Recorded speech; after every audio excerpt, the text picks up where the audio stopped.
Hello, everyone, and thank you for joining us for this live event featuring Pinnacle, Silver, and Gold. We're joined today by their president and CEO, Mr. Robert Archer.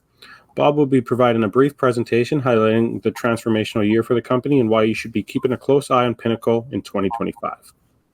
Following the presentation will be a live Q&A session. You can participate by asking your questions in the chat, which can be found in the bottom right corner of your screen. Also, please note that this event is being recorded and will be made available shortly after the call. With that said, Bob, the floor is yours. Thanks very much, Kyle, and welcome everyone. Thanks for joining today. 2024 really was a bit of a transformational year for Pinnacle, and 2025 looks to be even more so as we complete on our agenda. And the reason for that is that we've effectively transitioned, or are transitioning, from a pure play exploration company into more of a developer and with a focus on near-term production. So in that regard, we have changed the name of the company and with a new fresh start, and we're looking to actually create a new Americas-focused silver and gold exploration and development company with projects currently in Canada, acquiring one in Mexico, and always looking out to other acquisition opportunities, perhaps even in Peru.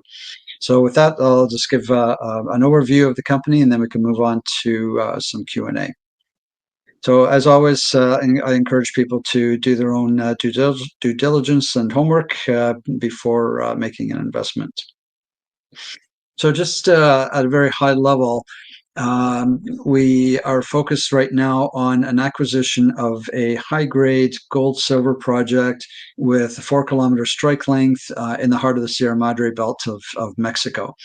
Our existing projects include the past-producing Argosy gold mine in the Red Lake area of northwestern Ontario, which has significant depth potential if we're to reopen that.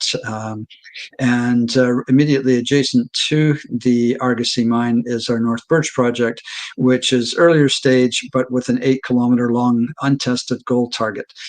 So all focused on that district scale. We're looking for something large and preferably high grade. So the business model that we're following right now is a proven business model. It's something I'm very familiar with as one of the co-founders of Great Panther back in 2004. And at the same time as we were starting Great Panther, Endeavour Silver was starting up. First Majestic, I think, started in 2003. But these are successful companies that all follow the same business model of acquiring a past-producing mine, bringing it back into production quickly, and then building the company out of cash flow rather than relying on markets which can be extremely volatile, as we've seen over recent years, and currently not very supportive either for junior explorers, for that matter, and obviously being dilutive to shareholders with the share prices being depressed. Our focus is on high-grade underground mines, which tend to have a lower capex than open pit. They have a smaller footprint. They're easier and faster to permit. And high grades give you protection against metal price volatility. And as we say in the industry, grade is king. And that's, again, something that we've always focused on in the past and pretty much throughout my career. We intend to fast track our new project to a small scale production initially. And if we can generate positive cash flow within a couple of years, that will allow us to continue conducting brownfields exploration on that project to expand the resource base for ultimately a larger operation. And meanwhile, looking for other opportunities, either in that district or elsewhere in Mexico or in other countries, perhaps like Peru, as I mentioned. So that's basically the fundamental business model. So just a couple of slides on the new acquisition called El Potrero in northwestern Durango state. As I mentioned, it's in the prolific Sierra Madre gold-silver trend. And this is one of the most prolific gold silver producing regions in the world. And as most of you probably know, Mexico is the #1 silver producer in the world. So you can see this is just a selection of some of the mines that are along that trend. And we're well positioned in the middle of that. And just zooming in a little bit, you can see that we're literally in the shadow of a head frame here, which another industry expression, but the best place to find a mine is in the shadow. So if you're in a good area, it's well mineralized. We have 4 operating mines within a 35 kilometer radius. The Cienega mine just to the south is owned by Fresnillo, which is one of the largest mining companies in Mexico, a Mexican company, and the largest silver producer in the world. Cienega is a 4,000 ton per day polymetallic operation underground. Tahuehueto, owned by Luca Mining, is 1,000 tons per day. Again, also polymetallic, just to the north of us, and they're just starting up at that level. The Topia mine was actually our first acquisition with with Great Panther back in 2004, and that's currently owned by Guanajuato Silver. And operating at about 250 tons per day. And the San Geronimo mine is privately owned actually by the vendor of the El Potrero project, and that's operating at about 150 tons per day. So it's a very, very well mineralized area, and the project is road accessible. There's a power line within 4 kilometers. And so infrastructure is excellent. There are a few small-scale mines on the property that are accessible by adits, and these can be rehabilitated fairly easily. The ground conditions are good, and the vendor had outlined a historical resource. It's not 43-101, so I would caution people in that regard, but at a grade of about 8 grams per ton and 186 grams per ton of silver for a gold equivalent grade of 10.2 grams or silver equivalent grade of 869 grams. So it's a very high grade project, and it has no previous drilling on the property, which means that it's wide open for resource development and ultimately leading into near-term production. And as I mentioned, there is a small plant there. It's rated at about 100 tons per day. It hasn't been operated for about 35 years, so it does need some upgrading. But you can see that the basic infrastructure is there, and it's quite solid. We just need to replace some of the equipment and the electrical work, pumps, that sort of thing.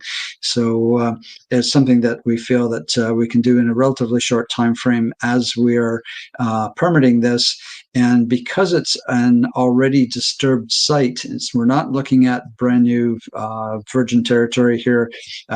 So it should be much easier to permit than a new greenfield site. Just briefly turning to Northern Ontario, we are located in the Birch Uchi Belt, which is the next greenstone belt to the east of the Red Lake Belt. It's about twice the size and but less explored than Red Lake, largely due to a lack of access. And our projects are very close to the Springpole deposit being developed by First Mining, which some of you may be familiar with. And Springpole is about 5 million ounces. So again, there's lots of gold in the district. The Argosy gold mine is only 10 kilometers away, and it's actually the most significant past producer in the belt. And North Birch is immediately adjacent to that. And the Argosy mine closed in 1952. It was only opened in 1931.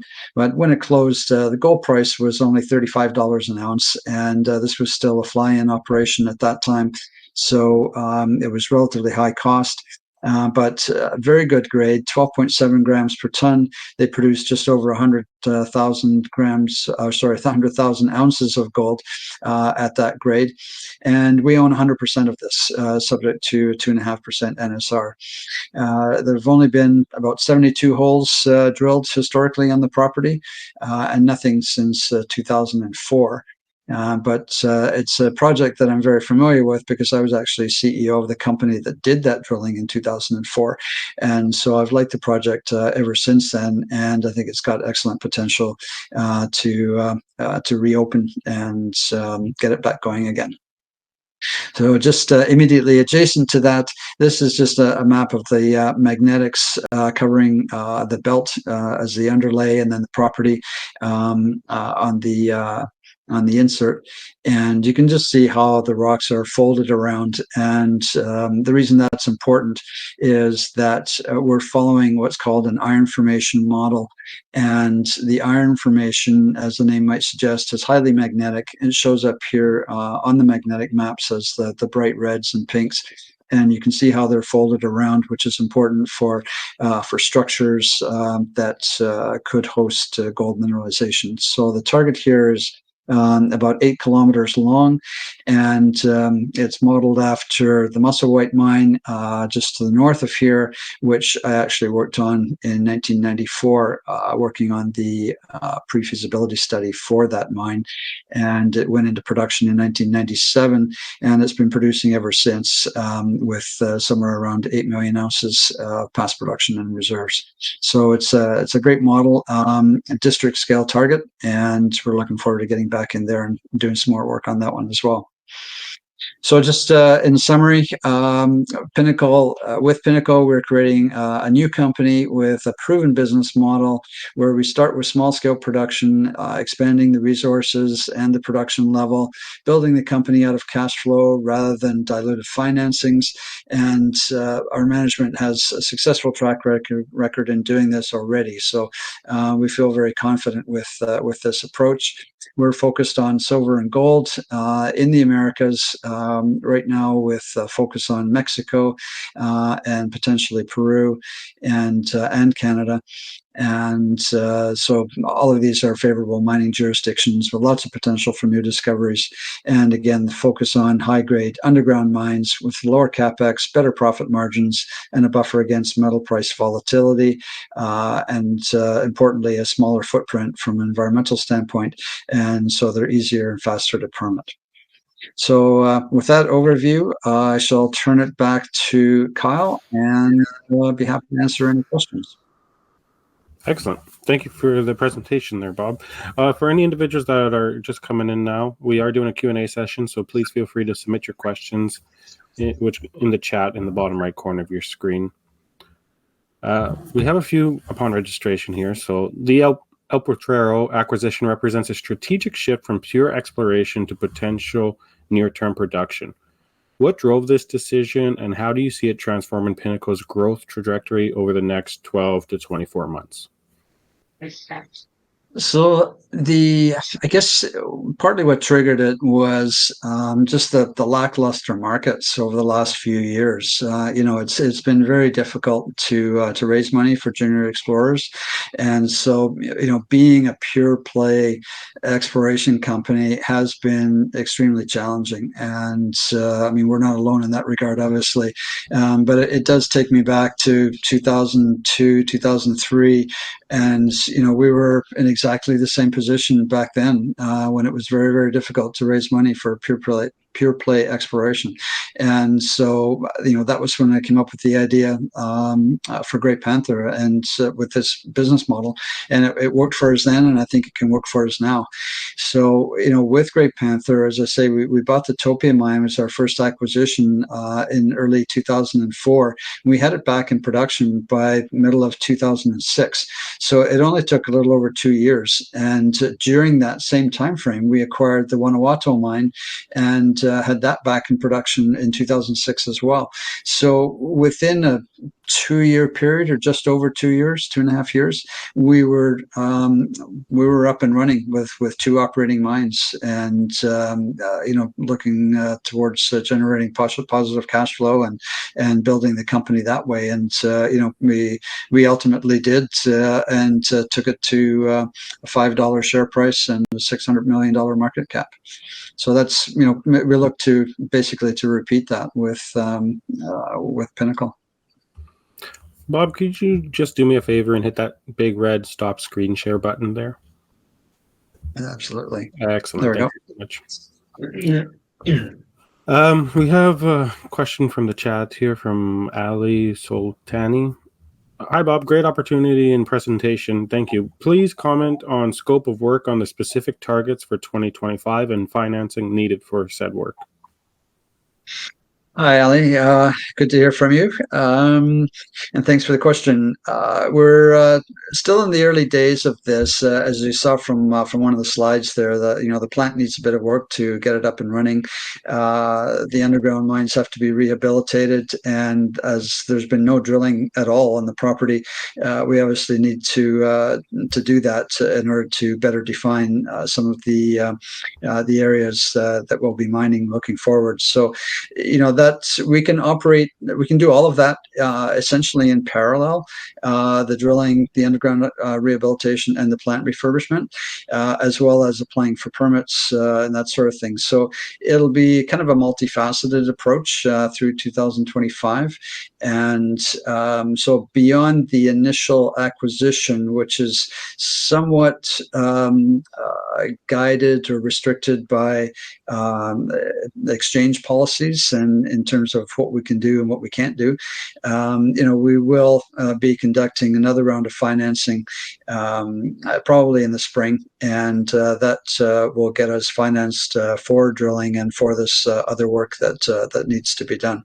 And we're also just in that regard. I mean, we're looking for strategic investors right now as well. We're in discussions with more than one group to help us do that. So, I think we're pretty well placed to move forward as soon as we get this the initial acquisition under our belt. Thank you. So following up on that question, there's a 4-kilometer strike length, if I remember correctly, at Potrero. What's your exploration thesis for the property, and how do you plan to balance exploration with near-term production? So the property or the veins are what we would call low sulfidation epithermal, and these can be laterally extensive, not always vertically extensive the way they are in Canada, for example, but so there's a very good chance that this vein system does extend the full 4 kilometers of the property. So that would have to be properly mapped out and then targeted for drilling just to prove it out. But the systems are also you're not just looking at a single vein or maybe a couple of veins. These things can often be multi-vein type systems, just kind of weaving in and out of each other and quite complex at times. And some of the best mineralization is actually where veins come together or intersect. And so you tend to get larger and richer ore bodies at those locations. So structural mapping will be critical in the early days to try and get a better understanding of that. But if this is truly a system that's 4 kilometers or more in length, then it could have some real size to it. So we're looking forward to better defining that. Thank you with that. Now with gold at record highs, can you walk us through the economics of restarting 100 ton per day plant? What are your initial capital cost estimates and timeline for potential production? Yeah, so without any kind of a PEA or feasibility study or anything like that, it's I can't really speak to ultimate economics, but just from the high level studies we've done to date, and one of our directors is a metallurgical engineer and has a history of building plants in Mexico, and the vendor himself actually is a mining contractor, so there's certainly some depth there to rely on. But a high level estimate of getting the plant back up and running is probably somewhere in the say 1.5 to maybe 2 million range at the upside. So not a huge amount of money. And in terms of time frame, because the site has already been disturbed, permitting should be easier than if it was a brand new area. But ultimately, that will still depend on the government to a large degree. But we're sort of planning for somewhere around a 2-year time frame to get the permits in place, refurbish the plant, and rehabilitate the mine. So that's the sort of general time frame that we're looking at. At a cost of, if you include the mine rehabilitation, we're probably looking at about $3 million, something like that. So again, we're not talking tens of millions or hundreds of millions or anything of that nature. Yeah, that makes sense. Now, with your experience restarting the Topia mine with Great Panther, what are the key lessons from that success that you plan to apply here? Topia was a great start for us, and it was some of the lessons we learned there, I guess, is how much we could rely on the local community for labor and supplies and other things. And going back in there recently, in fact, just a couple of weeks ago, it was quite rewarding to walk through the streets of Topia and see that the town has actually tripled in size since my first visit in there in 2003. And it's just a bustling little town now. The mine's operating, a lot of mining contractors, suppliers, and so on. And all of that really is because of the mine restart.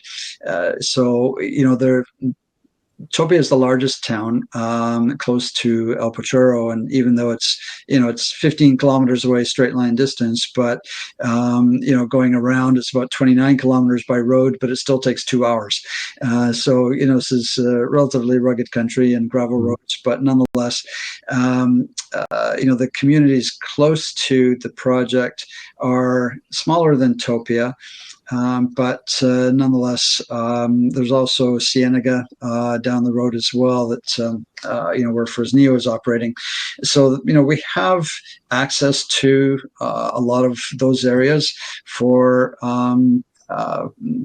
skilled labor, people that are very familiar with mining, and a lot of that is really just working with the local communities. That's hugely important in an area like that, and something that we intend to do. And at the moment we're working with all Mexican geological contractors and so on, and really trying to to bring in the communities on an as needed basis. So I think that's probably the single biggest factor.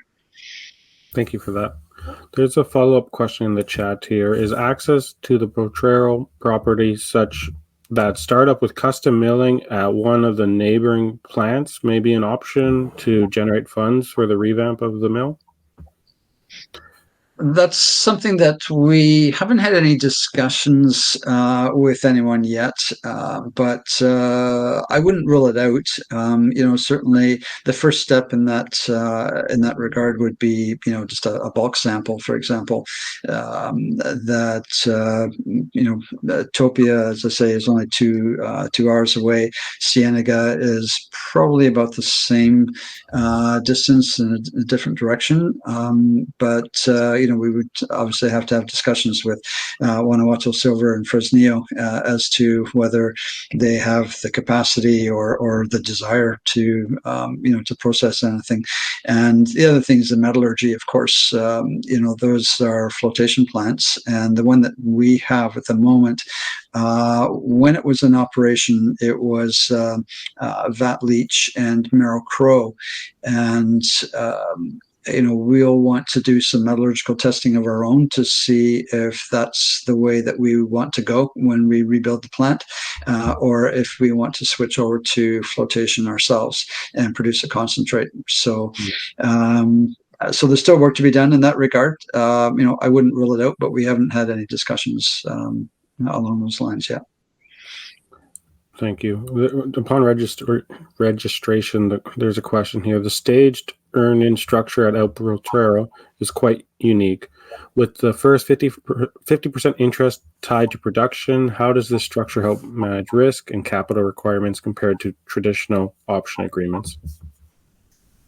Well, with a traditional option agreement, and this is something that we see a lot in our industry. They're typically spread out over a number of years. Maybe 3 years to even 5 years, and they're often structured as all or nothing type agreements, whereby you have to make payments to the vendor, cash issuances, share issuances, and Mhm. and work expenditures on the project.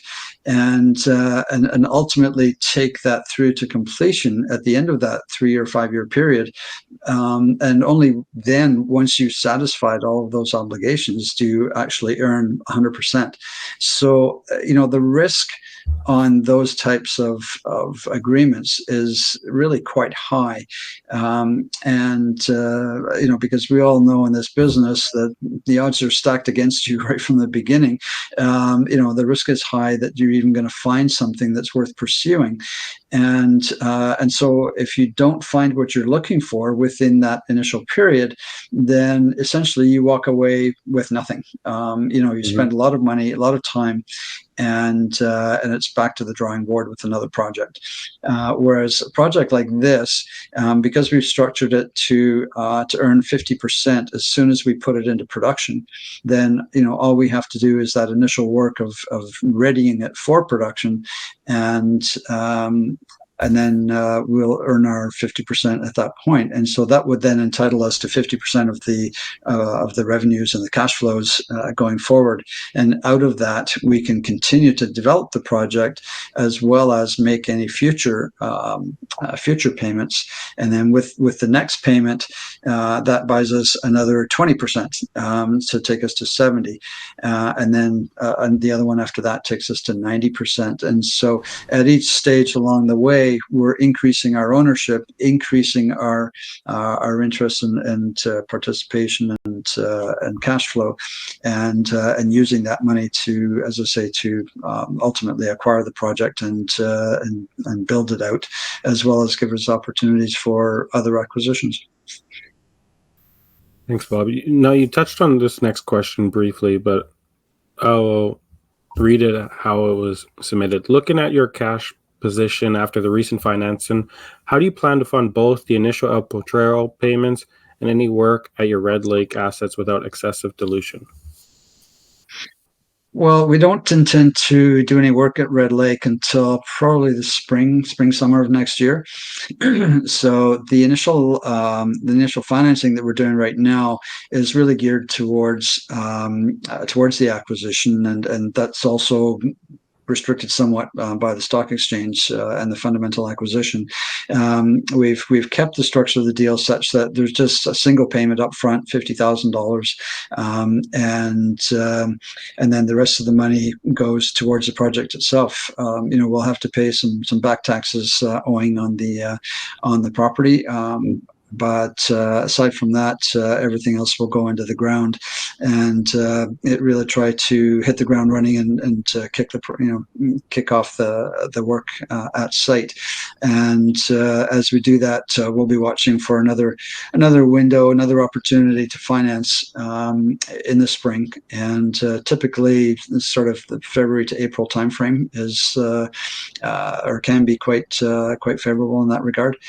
So if there's an opportunity to finance again at that time, then we'll just have to see, what the market is like, what the market will bear, and if we can raise a sufficient amount of money to really advance El Potrero while getting back in and working in Red Lake again, then that would be ideal.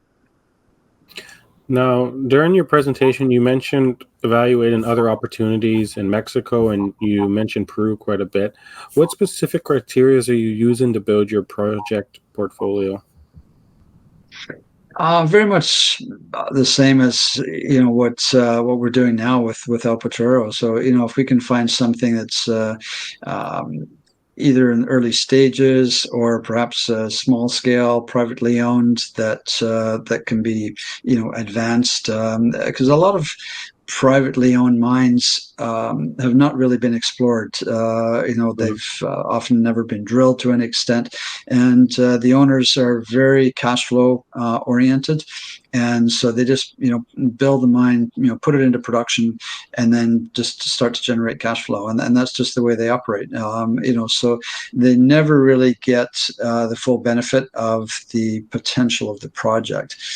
So that's something that, we can do as a public company with access to the capital markets, is take advantage of those types of situations and really build them out. So that's where the growth comes from. But it's all backstopped by cash flow. So that's ultimately the thesis, the business model going forward. And, with Great Panther, we had started to move into Peru as well in 2017, just before I stepped down. And, there are some great opportunities, some great mines there as well. Peru is the third largest silver producer in the world after Mexico and China, but it has the largest silver reserves of any country in the world. They're not necessarily primary silver mines the way they are in Mexico, but often polymetallic, but they can be quite rich and very profitable as well. So, I think Peru is a great mining country, and there are certainly opportunities there because they've gone through a bit of political upheaval, in recent years, and there are definitely opportunities there. So, and I've been working in Peru on and off since 2010, so I'm quite familiar with that as an area to work, and good network and so on. So, so I'm very open to doing some work down there. Excellent. We have one final question before we wrap things up here nicely. If you came in halfway through, just to let you know that this is being recorded and you can watch the replay shortly after here. But for final closing remarks here, Bob, what do you see as the 2 to 3 most significant potential catalysts for Pinnacle in the first half of 2025? In the first half, well, I'd say just the TSX approval of the acquisition would be the most important one right off the bat, and hoping to have that somewhere around the end of January. Of course, we won't get get approval until everything's been filed. The 43-101 technical report, all the legal definitive agreement, title opinion, the financing's done. So the approval is based on all of that getting completed. So that would be the first one, and then beyond that, we'll have several months where we're just doing the basic work at El Potrero and moving the project forward. So there should be news coming out through all of that, and then if we're able to refinance in the spring, there's always a possibility of getting drilling before the end of the first half. That would be ideal, and I say that both for Mexico and in Ontario. So that would be terrific to get drilling on those fairly quickly. And we've already started to look at other projects. What's next? We're not just sitting back on this one project and saying, "Oh, well, let's wait and see what happens." We're already starting to look for other opportunities, and that's in part where potential strategic investors come in as well. So I can't say that it'll necessarily happen in the first 6 months, but there's always the possibility that another opportunity will come along within the near term. Excellent. Thank you for the great presentation and the thorough Q&A, and for everyone that submitted questions here. Bob, enjoy your holidays. Thank you so much for this, and we'll be speaking to you in the new year. Thanks very much, Kyle. Same to you.